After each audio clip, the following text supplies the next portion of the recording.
Čau, vítám vás u druhého dílu bunkru. Dneska jsem tady zase sám.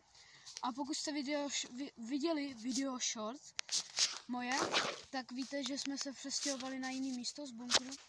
A momentálně už tady pracujeme na jedné zdi, která tady bude v našem bunkru. Už takhle vypadá ta zeď. Takhle to budeme svazovat celý. Takhle to svazujeme a je to fakt pevný. Normálně jsem si na to stoupnul a normálně to udrží i mě. Tady už je teda větvička, ale stejně to prostě to drží, strašně je to pevný. Tady máme kládu, kterou jsme zajistili tu plachtu, aby fakt neuletla. To jsme fakt nechtěli. A normálně jako udrží to i tu velkou kládu, můžu takhle nadzvednout a hodit jí na to a prostě to drží. Takže je to fakt pevný. Ty zdi budou fakt pevný. Takže nemáme obavy, že by to nějak spadlo nebo tak. A bunkr bude teda menší, nebude tak velký jako předtím. Nějak takhle. Já už tady mám věci. Budu... Tady ty kuly jsou taky v zemi, zasazený tam.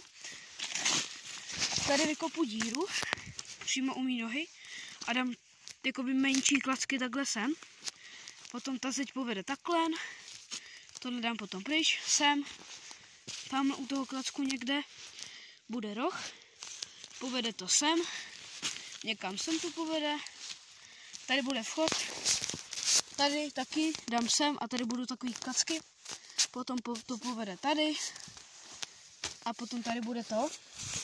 Tady někde bude jakoby kůl, který bude držet ty klacky taky. A tady uděláme chodbičku. Tady budou takový schůdky, tady udělám schůdky, protože není to jakoby rovina, ale je to kopec. Jak to dám rovně, takhle je to rovně. Tohle je totiž kopeček. Takže tady udělám takový třeba 2 schůdky. A bude tady jakoby chodbička. Tady bude kůl a tady bude jakoby stěna. A tako si musíme běhnout na takovýhle klacek, dát ještě semka nahoru. A potom nahoře to potom nějak budeme řešit příště. Třeba díle 3. Ale teďko budeme muset udělat tady ten kůl, který tady bude. Takže asi jdeme hledat dřevo. Takže já až budu na místě starého bunkru, tak se vám ozvu, právě tam jdu. Takže já už přicházím ke starému bunkru a vymyslel jsem si to, že to budou úplně přímo jakoby rohy, že jak jsem říkal, že tam budou ještě menší klacky, to nebudou, tam udělám rovnou roh. Takže tady vybíráme ze starého bunkru. Tady tu fotku jste viděli takhle v tom shortu. Vybírám nějaký klacek, který by se hodil na kůl, který by držel tu stěnu. Musí být vyšší než já, to určitě je. Třeba tady ten. Takže jo, asi jo. Tady ten tam asi dám. Je teda dost vysoký. Takže asi ho jsem připraven. Tady tenhle klacek bude na stěnu. Teďko potřebuji nějaký trochu delší klacky, aby mohly být ty klacky, jakoby ta stěna, který budou držet tu stěnu. Tvořit tu stěnu. Takže já si tenhle ten přitáhnu tam k bunkru. Tak už jdu k bunkru, který je tady poblíž. Takže až tam budu, tak se vám ozvu. Takže já už přicházím k bunkru. Je tady všude zase sníh, což nám moc nehraje do karet, protože ten sníh je hrozný. Opravdu, když se staví ten bunkr, tak úplně ten sníh mě tady trochu vím. Ale my to máme vyčištěný, tu podlahu. Takže jo, máme tady ten, který si opřu takhle sem. Si ho opřu. Tak. Takže jo. A tady potom takhle budou ty klacky, jakoby. Takhle budou ta stěna. Tak jo, my jdeme vykopat díru. Tady tím rejčem jdeme vykopat díru. A jdeme ho tam zasadit. Aby tam mohl být. Co to bylo za zvuky? Co to bylo? Co tam asi někdo ve vesnici mluvil? Vesnice je jakoby tady blízko. Nevím, nějakých 100-150 metrů. Je tady blízko vesnice naše. Takže já jsem si tady přinesl nový nůž, který jsem tam našel. Nůž takovej. Potom to zase svážu. Tam dám nějaký klacky. Já tady ten klacek jdu dát teda tamhle do země. Musím to nějak vymyslet. A potom třeba v dílu 3 v dalším díle, tak tady budeme srovnávat povrch. Tady je díra, tak si můžete všimnout, že tady pak díra. A je to prostě takový celý prostě nerovný, takže asi povrch budeme taky zarovnávat. A jdeme dát do země kůl, takže až vykopu díru, tak sám zase taky ozvu. Takže až vykopu díru, takže tak. Takže jo, už mám vykopanou díru na tenhle kůl, který už tady čeká na usazení. Už tady máme díru, asi nevím, 30 cm do země. Tady ten kůl, tady jsem trochu udělal špičku. Tam jsou na ně zvuky, ty. Co je? Nějaká srnka nebo co? Tady se mi to nevím proč, já jenom jsem... Co to furt je za zvuky? Tady je prostě tohleto a tady se mi to úplně otrvalo od toho stranu, nevím proč. Ale já tam dodám ten kůl a vy... Tako, tohle pro mě bude asi 10 minut, ale pro vás to bude pak sekunda, takže 3, 2, 1. Takže jo, máme tady už zasazený kůl, kde bude stěna. Tady mezi tímhle a tady mezi tímhle bude stěna. Takže tak teď najít nějaký delší klacky, aby to nějak tak přesahovalo tuto míru, aby to bylo třeba tady sem. A tady třeba, aby to bylo nějak takhle. Takže jdeme hledat klacky, takže... Hele, tady je zrovna nějaký před bunkrem. Ten se hodí, dobře se hodí. Takže já si ho sem natáhnu takhle.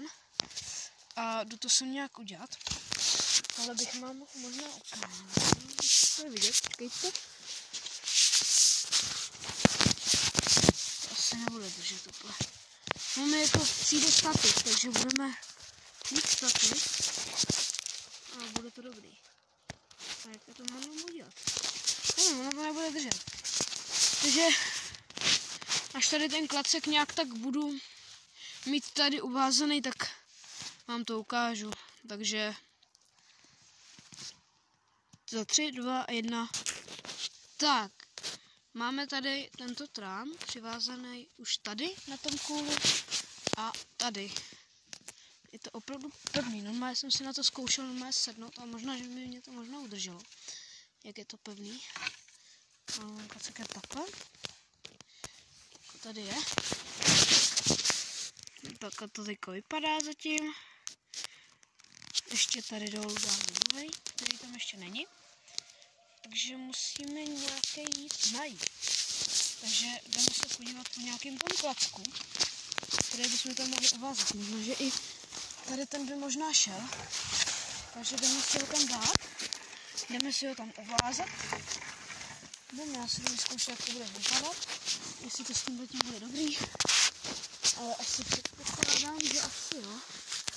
Jo, přesně a vychází i dobře. Takže takhle. Já to jdu uvázat teda. Jdu to uvázat a až to tady bude uvázaný, tak se vám ozvu.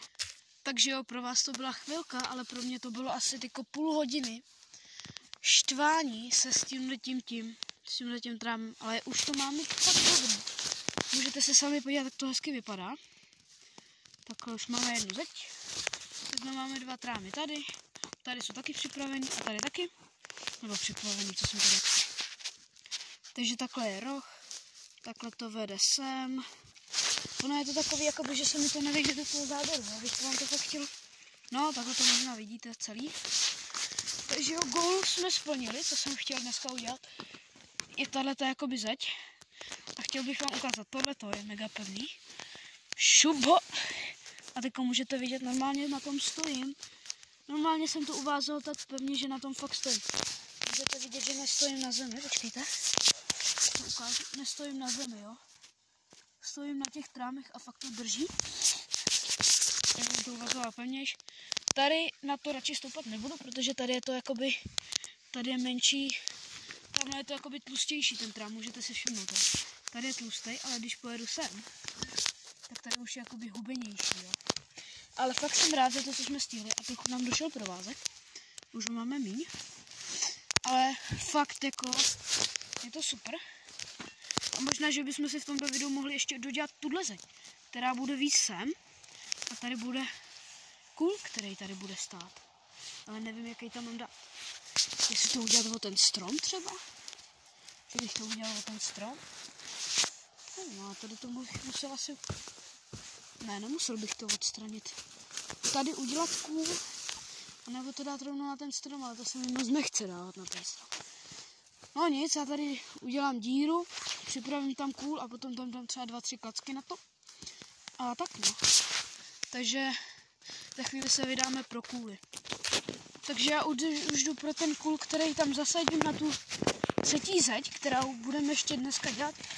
Ještě není taková... Musíte vidět. Tohle je fakt hustý. Škoda, že mám telefon, který toto není tak dobře vidět, ale ve skutečnosti, kdybyste ten měsíc viděli, tak byste koukali, protože on je fakt tak hezký, krásný a žlutý, ale můj telefon to nevykreslil tak dobře. Budu muset upgradeovat mobil. Tenhle už mám rozbitý, jakoby. A já si třeba za půl roku možná koupím nový mobil, přemýšlím o tom. Ale ten měsíc, ten je fakt nádherný. Kdybyste to viděli. Wow. Je to krása. Takže já už se blížím. Už jsem trochu vychrý, protože tady furt chodím dokola. Na ty kůly.